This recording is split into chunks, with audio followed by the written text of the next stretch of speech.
चढ़ावा चोरी पर अरविंद केजरीवाल का बड़ा बयान सामने आया। कहा अयोध्या में जमीन घोटाला भी हुआ। कहा चढ़ावा चोरी से राम भक्त आहत हुए हैं। चढ़ावा चोरी पर आज से आम आदमी पार्टी कैंपेन शुरू कर रही है। चढ़ावा चोरी पर आम आदमी पार्टी सिग्नेचर कैंपेन कर रही है। सुनिए। दुनिया भर में सभी राम भक्त बहुत ज्यादा आहत हैं कि अयोध्या स्थित श्री राम मंदिर में भारी चोरी हुई है, डकैती हुई है, घोटाला हुआ है।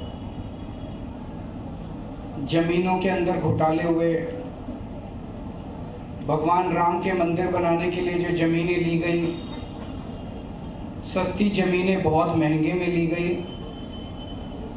ताकि मंदिर के पैसे को वहां से निकाला जा सके, साइफन ऑफ किया जा सके। चढ़ावा चोरी पर एसआईटी जांच में एक बड़ा खुलासा हुआ है।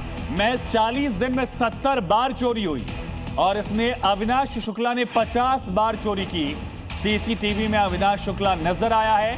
टिन्नू और सुभाष भी चोरी में साथ देते थे, यानी कि पूरा गिरोह जुड़ा हुआ। तो सोचिए, महज 40 दिन में 70 बार तस्वीरें साफ नजर आई हैं। सीसीटीवी में अविनाश शुक्ला 50 बार नजर आया है। तो उसके पहले के तो फुटेजेस भी नहीं मिल रहे हैं। उसके पहले कितनी बार चोरी की गई, कितनी रकम पार कर दी गई, कौन कौन से लोग शामिल थे, ये तो अब तक जांच के दायरे में भी नहीं है। 40 दिन में महज 70 बार चोरी का खुलासा हुआ और इसमें सबसे ज्यादा वही अविनाश शुक्ला था जो इस गिरोह को लीड कर रहा था। एसआईटी जांच में खुलासे हो रहे हैं। एसआईटी की दायरा भी बढ़ा दिया गया है। इस वक्त की 3 बड़ी खबरें, 3 बड़ी तस्वीरों के साथ समझिए। संगठित तरीके से चढ़ावा चोरी हो रहा था। 40 दिन में 70 बार चोरी हुई। हर दिन में लगभग 2 बार चोरी की। ये अविनाश ने खुद कबूल कर लिया है। रिमांड ली थी पुलिस ने। रिमांड के दौरान जब अविनाश से सख्ती से पूछताछ की गई तो अविनाश अपना चंदा चोरी का जुर्म कबूल करता चला गया। तो चढ़ावा चोरी पर जी न्यूज का एक्सक्लूसिव खुलासा समझिए। कितना बड़ा नेक्सस था, कितना बड़ा गिरोह था ये। खुलासा नंबर 1 ये है कि चढ़ावा चोरी के लिए पूरा गिरोह प्लानिंग के साथ काम कर रहा था। गिरोह, सिंडिकेट, नेक्सस था ये। और दूसरा बड़ा खुलासा ये कि गिरोह ने चोरी की मुख्य जिम्मेदारी अविनाश को सौंपी थी। अविनाश शुक्ला के पास ये जिम्मा था। यही वजह है कि 40 दिन में 50 बार अविनाश ही कैमरे में नजर आ रहा है रकम को पार करते हुए। खुलासा नंबर 3 यह है कि एसआईटी जांच में यह बात अब खुलकर सामने आ गई है कि 40 दिन में 70 बार रकम पार की गई। और खुलासा नंबर 4 बड़ा अहम है। 70 में से 50 बार अकेले अविनाश शुक्ला कैमरे में कैद हुआ है। वो रकम पार करता है, वॉशरूम में ले जाकर छिपाता है और इसके बाद बाहर ले जाते हुए दावा किया गया है।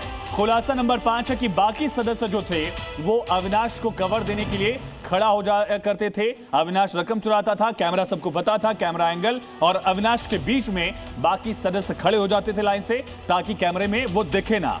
खुलासा नंबर 6 यह है कि अविनाश के अलावा मनीष और रमाशंकर ने भी कई बार बड़ी रकम पार की। ये भी जुड़े हुए थे, इस गिरोह में शामिल थे। और खुलासा नंबर 7 है कि चोरी की पूरी प्लानिंग अनुकल्प मिश्रा, लवकुश मिश्रा ने मिलकर तय की थी और उसी आधार पर, उसी प्लान के आधार पर यह चोरी आगे बढ़ाई जाती थी। और खुलासा नंबर 8 यह कि चढ़ावा चोरों को सुभाष श्रीवास्तव, टिन्नू यादव की पूरी शह हासिल थी। यानी बड़े नाम जो हैं वो आशीर्वाद दिया करते थे, एक तरह से उनका वरदहस्त हासिल था। खुलासा नंबर 9 यह है कि आरोपी हर दिन कम से कम 2 से 3 बार चोरी करते थे और जब से काउंटिंग रूम में इन लोगों ने काम किया तभी से चढ़ावा चोरी का खेल शुरू हो गया था। यानी जिस दिन से काउंटिंग रूम में पहुंचे वहीं से पूरा प्लान जो है वो एग्जीक्यूट किया गया। वहीं से चोरी की रकम पार करने की पूरी प्लानिंग बनाई गई थी। और कौन कवर देगा, कौन रकम पार करेगा, कौन बाहर ले जाएगा, एक एक चीज जो है वो पहले से इस नेक्सस ने तय कर दी थी।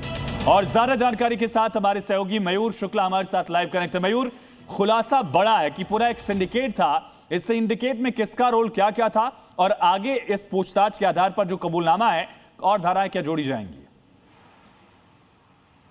बिल्कुल, देखिए ये जो पूरा गिरोह है एक प्लानिंग के साथ काम कर रहा था। जब से ये लोग वहां पर गणना में मौजूद थे तब से ये लोग जो ये पूरा इनका सिंडिकेट है इसने चोरी की शुरुआत की।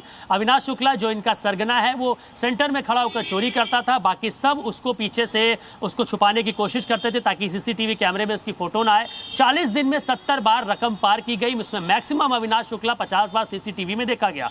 बात करें कबूल नुमा का तो उन्होंने साफ तौर पर पुलिस को यह बताया है कि शुरुआत उन्होंने 2 से 3 हजार रुपए से की थी, यानी कि रोज 2 से 3 हजार रुपए हर कोई गिरोह का व्यक्ति वहां से चोरी करता था। धीरे धीरे जब उनको लगा कि कोई उनको पूछ नहीं रहा है, किसी तरीके का कोई डर उनके मन में नहीं रहा, तब वो रकम 10 से 15 हजार तक पहुंच गई। और ये करते करते लंबे समय तक जब उनका बिल्कुल भय खत्म हो गया तो मैक्सिमम रकम जो थी वो लगभग 3 लाख रुपए के आसपास उन्होंने वहां से चोरी की, जो उन्होंने कबूला है। उन्होंने इस बात को भी कबूला है कि जो उनके कपड़े होते थे वो अपनी शर्ट की पॉकेट में कभी भी पैसे को नहीं रखते थे ताकि वो दूर से दिख ना जाए। जो भी उनके पास कुर्ता रहता था या फिर जीन्स या पैंट जो भी वो पहनते थे उसमें ही वो पैसे दबाकर वहां से लेकर जाते थे। वॉशरूम में छुपाने का काम किया जाता था, उसके बाद बंदर बाट होता था। उन्होंने जेल में रहते हुए ये बात भी कबूली है कि जेल में जो तमाम वहां माफिया अंदर हैं वो भी उसको सह दे रहे हैं कि तुम परेशान मत हो, तुम बच के यहां से निकल आओ। बिल्कुल मयूर, बहुत शुक्रिया तमाम जानकारी के लिए।